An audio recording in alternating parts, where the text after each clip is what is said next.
Tonight, as America honors its war dead, President Obama completes an overhaul of his national security team. I'm Harry Smith. Also tonight, where she stops, nobody knows. Sarah Palin hops on the bus and leaves the country guessing about where she's headed. Answering the call in Joplin, an army of volunteers is helping tornado victims dig out. And for this veteran, every day is Memorial Day.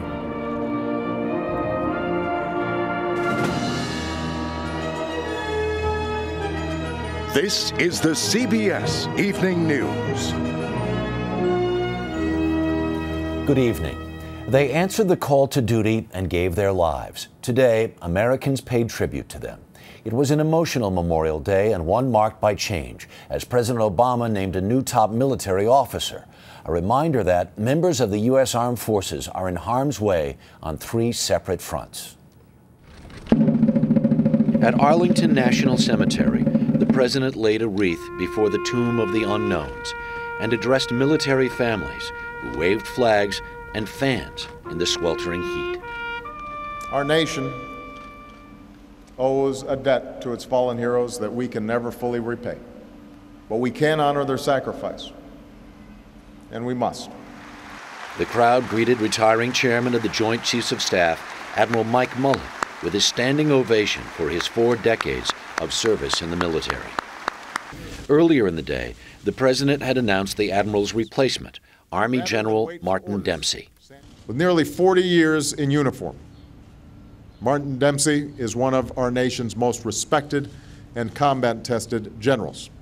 General Dempsey will serve as the principal military advisor to the president and his newly reorganized defense team as they tackle the war in Afghanistan, conflict in Libya, and wind down operations in Iraq. As wind whipped through the so-called Desert of Death in Afghanistan, Marines at Camp Leatherneck paused to remember their fallen friends. And last night, candles in Kabul for the more than 1,500 American servicemen and women who have died in the nearly decade-long war. On the home front, there were celebrations of service and star-spangled parades. And there were somber moments like this one at Fort Snelling in Minnesota, where 308 white crosses represent the lives of soldiers lost from that community since 9/11.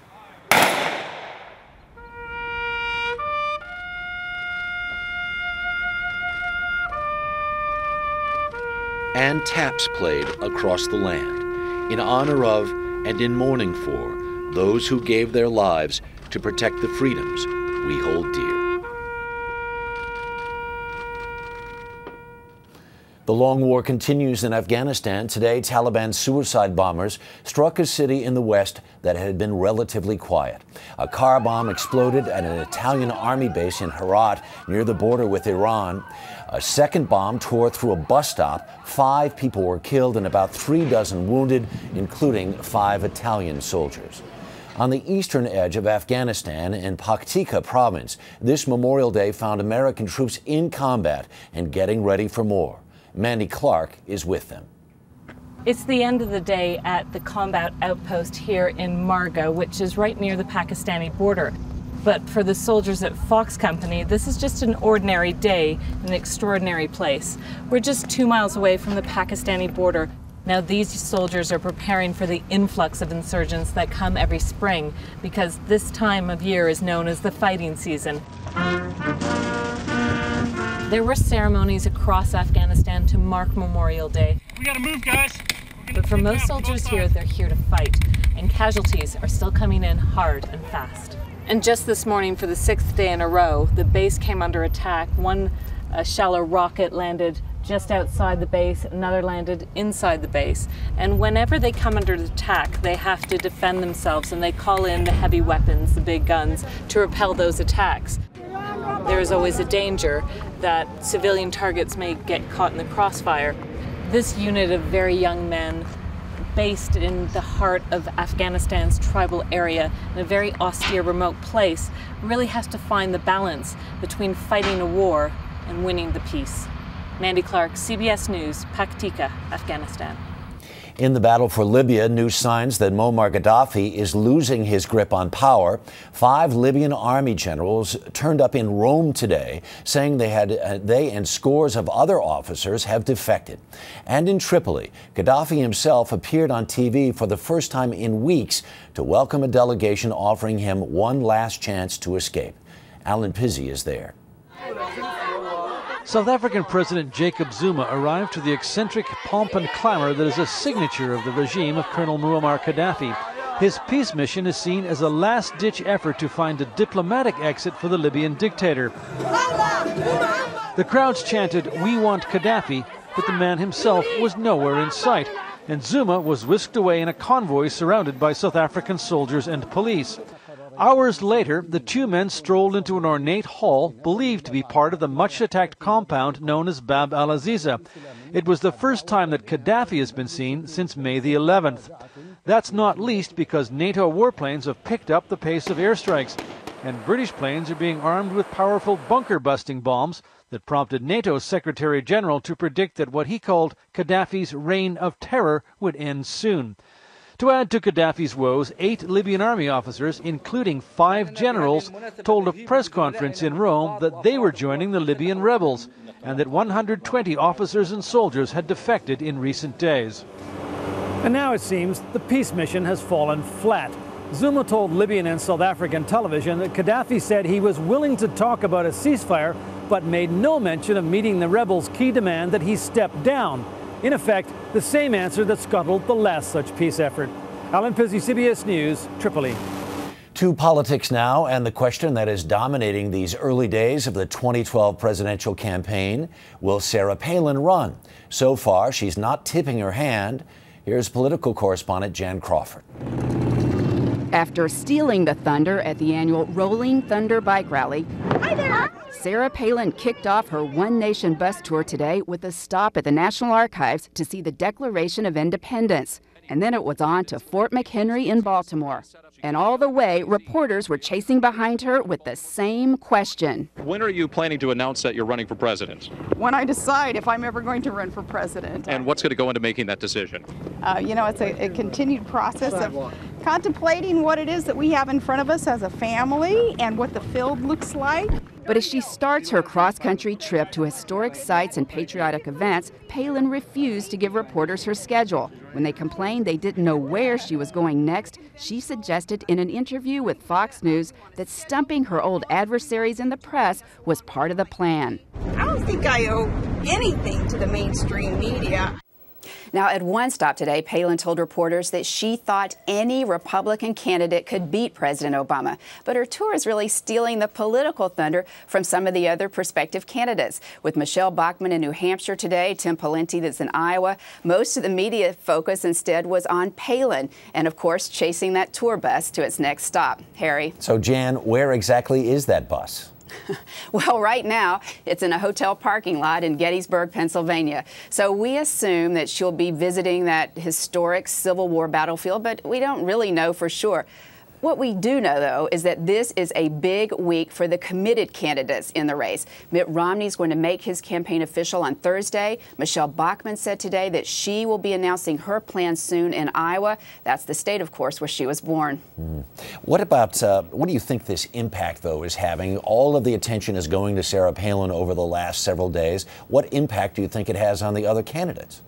Well, right now, Harry, they are getting asked about Palin at every stop, especially Michelle Bachmann. She was asked over and over today in New Hampshire what she thought about Palin. And Bachmann repeatedly said Palin will have no impact on whether she gets in the race or not. At one stop, she said today, look, I like Sarah Palin. She's made important contributions to the country, but she's just not comparing herself to Palin. Bachmann said the person she should be compared to is Barack Obama. And she said she thought she compared very favorably. All right, Jan Crawford in Washington this evening. Thank you very much. The drug violence in Mexico has touched nearly every part of that country, even the schools. On Friday, a teacher in Monterrey got her kindergarten students on the floor and recorded what happened when 5 people were gunned down at a taxi stand right outside the school. She kept the children calm with a song, even as gunshots rang out.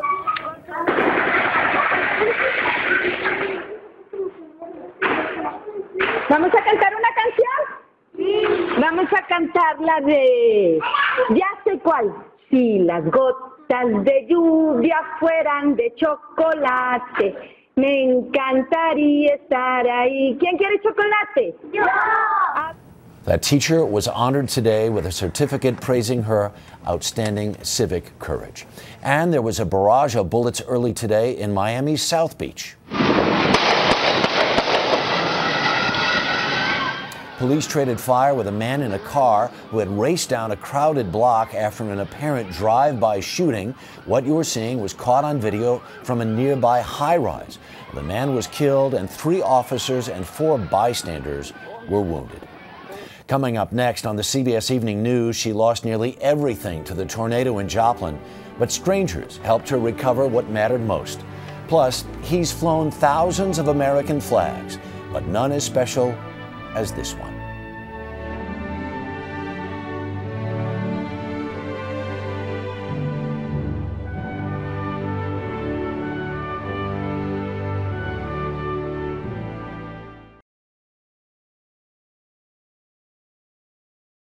It has been a somber Memorial Day weekend in tornado-ravaged Joplin, Missouri. 29 people are still unaccounted for, and today, FEMA said it will consider bringing in trailers for some of the homeless, many of whom are still picking through what's left of their belongings. From Joplin, here's Ben Tracy. All of them, all of my memories are here, all of them. Mary Hazelbaker is 83. No children, no husband. Yeah, he died in 82. And now, not much else. My stuff, just my stuff. She does have Eileen. She drove in from Kansas. Yeah, we're sisters, can't you tell? But this mess is too big for 2 sisters to handle. I'm sore too, and I didn't do a whole lot. Yet shortly after the tornado left, help arrived. We prayed that morning that if there was a need, that we would know it. And God works these things out. Tammy Davis and her son Daniel. Daniel, can you get that one? Heard about Mary on the radio. They showed up, even if this isn't where a 12-year-old wants to spend his holiday weekend. Well, I would rather to be places, that's the honest truth, but it just is a good feeling to be out here helping her. That looks like keepsakes. Mary lived here for 50 years. She had countless things, but only cares about one box. What's in that box? Pictures. Stuff you want to see. Yeah, pictures that I can't replace. That's all we're looking for. Suddenly, about 30 volunteers appear. I don't know them, but that don't make no difference. I like them. They lift Mary's furniture and her spirits. On behalf of the disaster, that we'd like to appreciate and would like to pray with you. But when there is so much need, Amen. Help has to keep moving. They had to go help somebody else. I don't know what I'm going to do. I know. Do you want to take a break? Huh? It's okay. It's okay.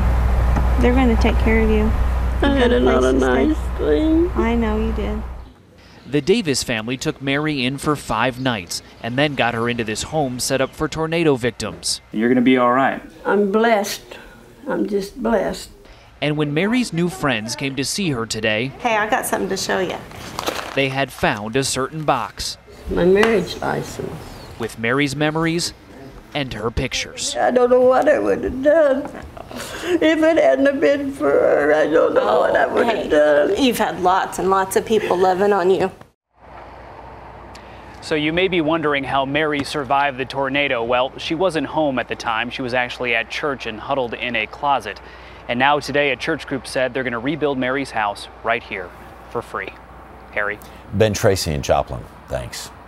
A sad update now from our story from Joplin on Friday. We told you about Deanne Hayward, a mother of 3, last seen leaving to pick up pizza for her son's graduation party. After a week of searching, the family says it received a call from officials last night confirming her death. Jim Tressel, one of college football's most successful coaches, resigned today as head coach at Ohio State University. In 2002, Tressel led the Buckeyes to their first national championship in 34 years, but his years there were clouded by scandal. Recently, the NCAA fined and suspended Tressel for 5 games for turning a blind eye to rules violations, which included players trading team collectibles for tattoos and cash. When we come back, American kids building a school in the Himalayas. What brought them there is a story all in itself.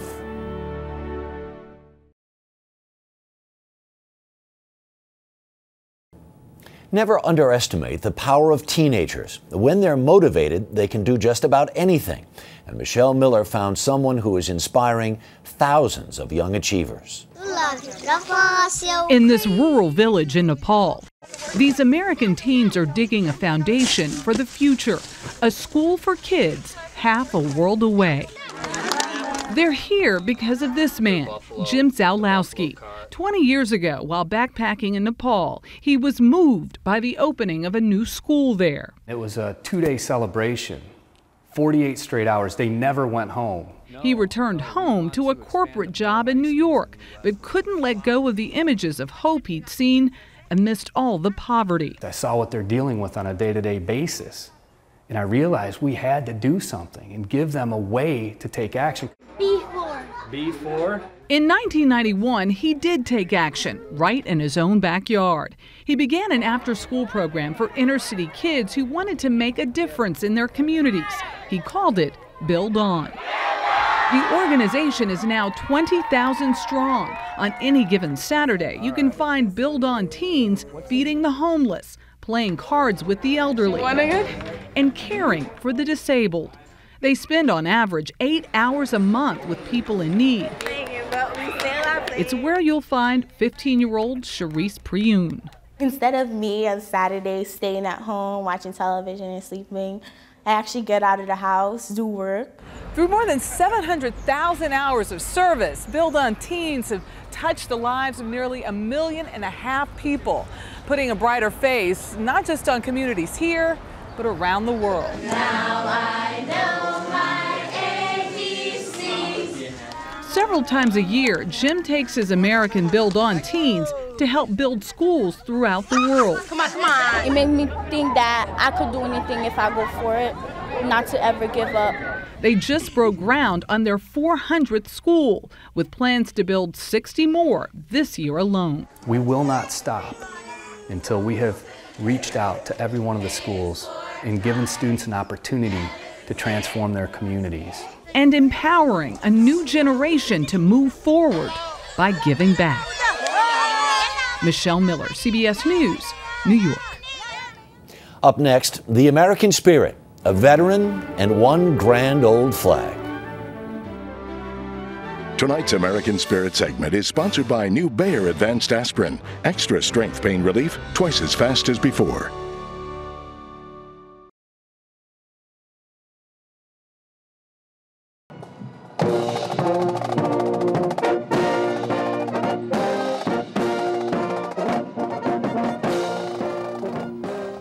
America's fallen heroes should be remembered every day, not just on the final Monday of May. At the southern tip of New Jersey, there's a veteran who keeps their memory alive night after night.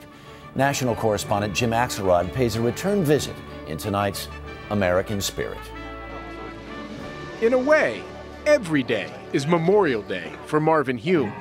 Welcome to Sunset Beach. We first met Marvin last summer, a 90-year-old World War II Navy air vet who's been flying a flag that covered the casket of a different veteran each night of every summer for the last 39 years. Every day when I do this service, it's as important to me as the day before. Usually he does it on Sunset Beach in Cape May Point, New Jersey, with the survivors of the veteran being honored that night looking on. Oh, when that goes up, it's beautiful. But this year, Marvin Hume has a much larger venue for a much larger flag. The Patriot flag, 30 by 56 feet, has traveled nearly 90,000 miles from Alaska to Montana to Florida to honor our troops, as well as those who perished on 9/11. I've flown flags of men that were in battle, lost their life, and I have personal feelings for every one that I fly, but this then magnifies it. just as he's done more than 6,000 times in the last 4 decades, he helped raise the flag as it made its way back through New Jersey. He is a gift. He's a gift to us. He's a gift to our country. For the next 3.5 months, the Patriot flag will travel the country, leading up to this 10th anniversary of 9/11. On that day, it will move between Shanksville, Pennsylvania, the Pentagon, and New York. This will demonstrate the bond that exists in this country. And this flag has really proves to everyone the strength of this country. A flag that honors the fallen and thanks their survivors for their loved ones' sacrifice, just like this man does every summer's day. Jim Axelrod, CBS News, New York. That's the CBS Evening News. I'm Harry Smith in New York. Thank you for watching. We'll see you again tomorrow night.